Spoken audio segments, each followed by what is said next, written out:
Bonjour, ici Patrick Pierrat pour le bulletin de nouvelles Info Bref Affaires de ce jeudi 8 juin.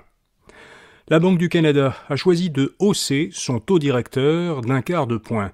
Cette hausse porte le taux à 4,75%, son niveau le plus élevé en 22 ans.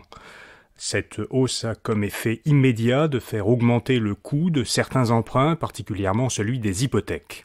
Pour justifier la hausse annoncée hier, la Banque du Canada explique que les précédentes hausses de taux directeurs n'ont pas été suffisantes pour ramener l'inflation à une cible de 2%.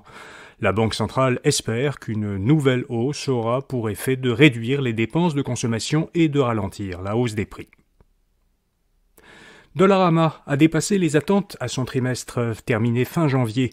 L'entreprise montréalaise a augmenté sur un an de 21% son chiffre d'affaires et de 24% ses profits. Le détaillant explique que l'inflation a poussé les consommateurs à venir dans ses magasins pour acheter des produits plus abordables. Dollarama compte ouvrir plusieurs nouveaux magasins d'ici quelques années. 21 ont ouvert au dernier trimestre, ce qui a porté le nombre de succursales à environ 1500 au Canada. L'entreprise projette d'avoir au total 2000 magasins d'ici 2031.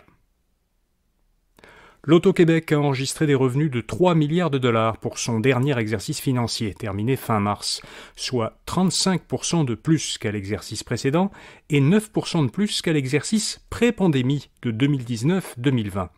La société d'État attribue en partie ce bon résultat au retour de ses clients dans les casinos et les établissements de jeux. Ces deux secteurs ont contribué aux 2/3 des revenus de la société d'État. Les ventes associées aux produits de loterie et aux jeux en ligne, elles, sont demeurées stables.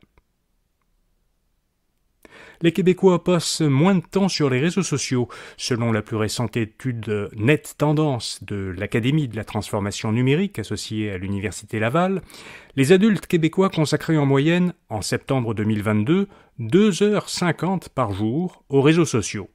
C'était 43 minutes de moins qu'un an plus tôt, à l'automne 2021, alors que les sorties du domicile étaient limitées par la pandémie. Près de 8 adultes québécois sur 10 utilisent au moins un réseau social. Facebook est de loin le plus utilisé. Mais c'est TikTok qui a connu la plus forte progression parmi les réseaux sociaux.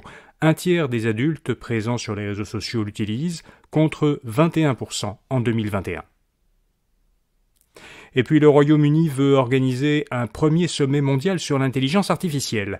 Le Premier ministre britannique Rishi Sunak a expliqué, lors d'une visite officielle à Washington, que ce sommet permettrait aux pays qui y participent d'adopter des normes mondiales pour réduire les risques liés au développement rapide de l'intelligence artificielle.